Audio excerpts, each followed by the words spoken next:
ನಮಸ್ಕಾರ. ನೋಡಿ, ಈ ಒಂದು ರಾಶಿ ಭವಿಷ್ಯದ ಬಗ್ಗೆ ನಾವು ನೋಡೋದಕ್ಕಿಂತ ಮುಂಚೆ ಕೆಲವು ವಿಚಾರಗಳನ್ನು ಜನಗಳಿಗೆ ಹೇಳಬೇಕು. ಜ್ಯೋತಿಷದಲ್ಲಿ ನ್ಯೂಮರಾಲಜಿ ಇಲ್ಲ. ನಿಮಗೆ ನಿಮ್ಮ ಮೊಬೈಲ್ ನಂಬರ್ ಚೇಂಜ್ ಮಾಡ್ಕೊಳ್ಳುವಂತದ್ದು, ನೀವು ಈ ತರ ಕಲರ್ ಬಟ್ಟೆ ಹಾಕೋಬೇಕು ಅಂತ ಕಲರ್ ರೆಮಿಡಿಗಳು, ಅದ್ರ ಜೊತೆಯಲ್ಲಿ ಕಾಸ್ಟ್ಲಿ ಜೆಮ್ ಸ್ಟೋನ್ಗಳು, ಕಾಸ್ಟ್ಲಿ ಪೂಜೆಗಳು ಯಾವುದು ಜ್ಯೋತಿಷದಲ್ಲಿ ಇಲ್ಲ. ಅದೇ ತರ ನಿಮ್ಮ ಭವಿಷ್ಯವನ್ನು ಹೇಳಬೇಕು ಅಂದ್ರೆ ನಿಮ್ಮ ಲಗ್ನ, ನಿಮ್ಮ ಜಾತಕ ಮತ್ತು ನಿಮ್ಮ ಹಸ್ತರೇಖೆಗಳನ್ನ ಎರಡನ್ನೂ ಕಂಬೈನ್ ಮಾಡಬೇಕು. ಯಾಕೆಂತಂದ್ರೆ ನಮ್ಮ ಜಾತಕದಲ್ಲಿ ಹೇಗೆ ಗ್ರಹಗಳಿದೆಯೋ ಹಾಗೆ ಹಸ್ತದಲ್ಲೂ ಕೂಡ ಗ್ರಹಗಳಿದ್ದಾವೆ. ಆ ಗ್ರಹಗಳು ರಾಶಿಗಳು ಕೂಡ ಇದ್ದಾವೆ. ಎರಡನ್ನು ಕಂಬೈನ್ ಮಾಡಬೇಕು. ಈ ಜಾತಕದಲ್ಲಿ ಟೈಮ್ ಮಿಸ್ಟೇಕ್ ಆಗಿದ್ರು, ಡೇಟ್ ಮಿಸ್ಟೇಕ್ ಆಗಿದ್ರು ಸಹ ನಾವು ಹಸ್ತ ಸಾಮುದ್ರಿಕೆಯನ್ನ ಮ್ಯಾಚ್ ಮಾಡಿದಾಗ, ಕಂಬೈನ್ ಮಾಡಿದಾಗ ಬಹಳ ಅಕ್ಯುರೇಟ್ ಆಗಿ ಪ್ರಿಡಿಕ್ಷನ್ ಕೊಡಬಹುದು. ನೀವು ಮದುವೆ ಯಾವಾಗ ಆಗುತ್ತೆ ಅಂತ ಕೇಳಿದಾಗ ಜಾತಕದಲ್ಲೂ ಅದು ಕನ್ಫರ್ಮ್ ಆಗಿ, ಹಸ್ತರೇಖೆಯಲ್ಲೂ ಕನ್ಫರ್ಮ್ ಆಗಿ, ಪ್ರಶ್ನೆ ಶಾಸ್ತ್ರದಲ್ಲೂ ಕನ್ಫರ್ಮ್ ಆಗ್ಬೇಕು. ತುಂಬಾ ಜನ ನಾವು ಜ್ಯೋತಿಷ ಹೇಳ್ತೀವಿ ಅಂತಾರೆ. ಬಟ್ ಜ್ಯೋತಿಷ್ಯದ ಬೇಸಿಕ್ ನಾಲೆಡ್ಜು ತುಂಬಾ ಜ್ಯೋತಿಷರುಗಳಿಗೆ ಇಲ್ಲ. ಒಂದು ಪ್ರೆಡಿಕ್ಷನ್ ಕೊಡೋದು ಹೇಗೆ ಅಂತ ಬಹಳಷ್ಟು ಜನಕ್ಕೆ ಗೊತ್ತಿಲ್ಲ. ಇದು ಒಂದು ಬಹಳ ಸೀರಿಯಸ್ ಆಗಿರುವಂತ ವಿದ್ಯೆ. ಇಲ್ಲಿ ಬಂದು ಅನವಶ್ಯವಾಗಿ ಏನೇನೋ ಬಾಯಿಗೆ ಬಂದಂತೆಲ್ಲ ಮಾತಾಡಿ ಫೇಮಸ್ ಆಗಕ್ಕೆ ನೋಡ್ತಾರೆ. ಬಟ್ ಅದು ಜ್ಯೋತಿಷ ಆತರ ಬಹಳ ಸೀರಿಯಸ್ ಆಗಿರುವಂತ ವಿದ್ಯೆ. ಇದು ಹೇಗೆ ಆಧ್ಯಾತ್ಮಿಕ ವಿಚಾರಕ್ಕೆ ಕನೆಕ್ಟ್ ಮಾಡುವಂಥದ್ದು. ನಿಮ್ಮ ಜೀವನ ಯಾವ ಹಂತದಲ್ಲಿ ಹೋಗ್ತಾ ಇದೆ ಆಧ್ಯಾತ್ಮಿಕ ವಿಚಾರ ಕಂಡುಹಿಡಿಯೋದಕ್ಕೋಸ್ಕರ ಋಷಿಗಳು ಕಂಡುಹಿಡಿದಿರುವಂತಹ ಒಂದು ವಿದ್ಯೆ. ಸೊ ಹಾಗಾಗಿ ಈ ರೀತಿಯಲ್ಲಿ ಸೈಂಟಿಫಿಕ್ ಆಗಿ ನೋಡಿದಾಗ ಮಾತ್ರ ನಿಮ್ಮ ಪ್ರೆಡಿಕ್ಷನ್ ನಿಜ ಆಗುತ್ತೆ. ಸುಮ್ಮನೆ ರಾಶಿಯಿಂದ, ಸುಮ್ಮನೆ ನೀವು ಹುಟ್ಟಿರೋ ಡೇಟ್ ಇಂದ ಯಾವುದು ಗೊತ್ತಾಗಲ್ಲ.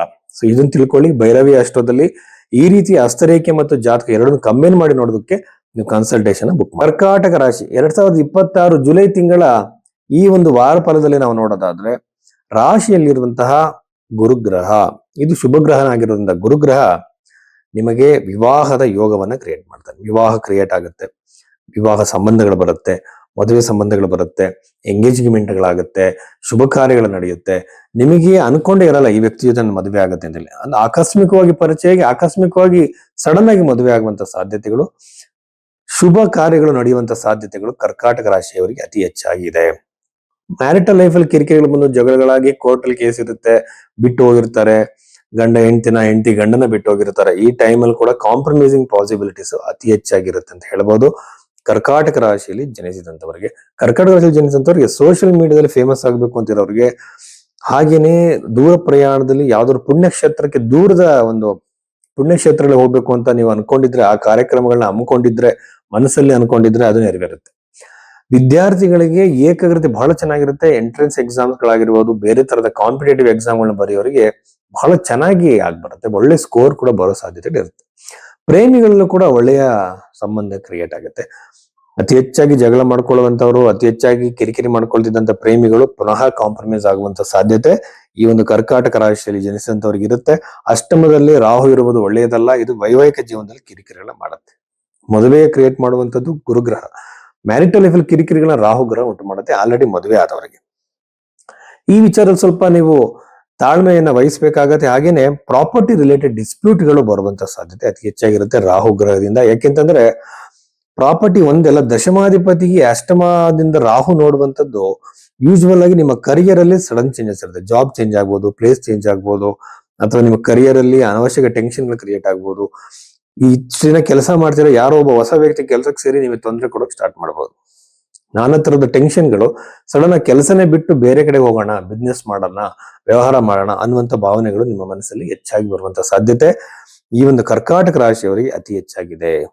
ನವಮದಲ್ಲಿರುವಂತಹ ಶನಿ ಗ್ರಹ ಬಂದು ಅಷ್ಟಮಾಧಿಪತಿ ನವಮದಲ್ಲಿ ಒಳ್ಳೆಯದಲ್ಲ. ಇದು ಬಂದು ನಿಮಗೆ ತಂದೆಯ ಜೊತೆಗೆ ವಾಗ್ವಾದ, ತಂದೆಯ ಸ್ಥಾನದಲ್ಲಿರುವಂತಹ ವ್ಯಕ್ತಿಗಳ ಜೊತೆ ನಿಮಗೆ ಕಿರಿಕಿರಿಗಳು ಉಂಟಾಗತ್ತೆ. ಯಾವ್ದಾದ್ರು ಒಂದು ವಿಚಾರದಲ್ಲಿ ನಿಮಗೆ ನೋವಾಗ್ಬೋದು. ಹಾಗೇನೆ ಆ ಶನಿಗ್ರಹ ಬಂದು ನಿಮಗೆ ಹಲವಾರು ತರದಲ್ಲಿ ಟೆನ್ಷನ್ಗಳನ್ನ ಕೊಡೋ ಸಾಧ್ಯತೆ ಇದೆ ಯೂಶುವಲ್ ಆಗಿ ಕರ್ಕಾಟಕ ರಾಶಿಯವರಿಗೆ. ಕರ್ಕಾಟಕ ರಾಶಿಯ ವಿದ್ಯಾರ್ಥಿಗಳಿಗೆ ಉತ್ತಮ ಮತ್ತು ಸಂತಾನದ ಯೋಗ, ಮಕ್ಕಳಾಗುವಂತ ಯೋಗ, ಟ್ರೀಟ್ಮೆಂಟ್ ಅಲ್ಲಿ ಇದ್ದಂಥವ್ರಿಗೆ ಬಹಳ ಅನುಕೂಲಗಳು ಆಗುತ್ತೆ. ಹಾಗೇನೆ 12ನೇ ಮನೆಯಲ್ಲಿರುವಂತಹ ಧನಾಧಿಪತಿ 12ನೇ ಮನೇಲಿ ಇರಬಾರದು. ಯೂಶುವಲ್ ಆಗಿ ಲಾಸ್ ಆಗುತ್ತೆ. ಇನ್ವೆಸ್ಟ್ಮೆಂಟ್ ಗಳು ಮಾಡಕ್ ಹೋಗ್ಬೇಡಿ, ಹೊಸ ಬಿಸ್ನೆಸ್ ಗಳಿಗೆ ಕೈ ಹಾಕಕ್ ಹೋಗ್ಬೇಡಿ. ವೆಯ್ಟ್ ಮಾಡಿ, ಒಳ್ಳೆಯ ಟೈಮಿಗೆ ವೆಯ್ಟ್ ಮಾಡಿ, ಬಿಸ್ನೆಸ್ ಬಗ್ಗೆ ತಿಳ್ಕೊಳ್ಳಿ, ಪ್ಲಾನ್ಸ್ ಮಾಡಿ, ಅನುಭವಗಳನ್ನ ತಗೊಳ್ಳಿ, ಕಡಿಮೆ ಇನ್ವೆಸ್ಟ್ಮೆಂಟ್ ಮಾಡಿ, ನೋಡಿ, ಟೆಸ್ಟ್ ಮಾಡಿ ನಿಮ್ಮ ಬಿಸ್ನೆಸ್ ಸಕ್ಸಸ್ಫುಲ್ ಆಗುತ್ತಾ ಇಲ್ವಾ ಅಂತ ಹೇಳಿ. ಹಾಗೆ ಅನವಶ್ಯಕವಾಗಿ ಹಣವನ್ನ ಯಾವ ಕಾರಣಕ್ಕೂ ಕಳ್ಕೊಳಕ್ ಹೋಗ್ಬೇಡಿ. ಲಾಸ್ ಆಗುವಂತ ಸಾಧ್ಯತೆ ಕರ್ಕಾಟಕ ರಾಶಿಯವರಿಗೆ ಅತಿ ಹೆಚ್ಚಾಗಿದೆ. ಇಷ್ಟು ವಿಚಾರಗಳು ಕರ್ಕಾಟಕ ರಾಶಿಗೆ ಸಂಬಂಧಿಸಿದ್ದು.